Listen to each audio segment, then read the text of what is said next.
Да не се оданочува реинвестираната добивка кај компаниите, оти тоа ќе ги погоди пред се малите фирми кои така мака мачат да најдат пари за инвестирање. Наместо тоа да се оданочуваат големите фирми, предлага економскиот аналитичар од Виенскиот институт Бранемир Јовановиќ. Според овој поранешен советник во Министерството за финансии, пари за пополнување на буџетската дупка мора да се бараат кај богатите, а не кај сиромашните граѓани и фирми и не кај светските кредитори. Македонија во 2022 година ќе плати околу 170 милиони евра од буџетот за камати на јавниот долг. Тоа се огромни пари.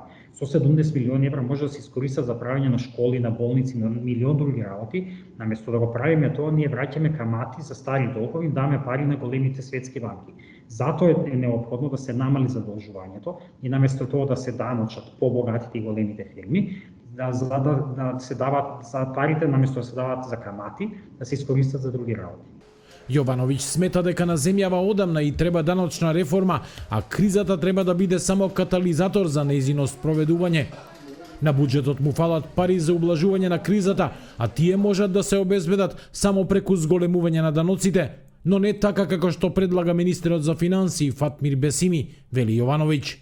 Никако да ги даночат хонорарците. Хонорарците се најексплоатираните работници во државата, немаат ни постојана работа, немаат ни постојани примања, немаат ни високи примања, никако не сме владата да ги даночи нив. Ќе потсетам и дека 2014 година протестиравме сите ние против намерата на тогашното ВМРО со Груевски и Ставриски да го направи истото. Ако оваа влада беше против тогаш, мора и сега да остане доследна на тој и да биде против. Скалестиот данок мора да се воведе веднаш без одлагање, вели Јовановиќ, кој предлага наместо сите штедачи да се оданочуваат само оние кои имаат депозити над 50.000 евра. Министерот за финансии Фатмир Бесими завчера ги најави даночните реформи, со кои од 1 јануари би се вовеле нови даноци, а би се укинале повластени даночни стапки.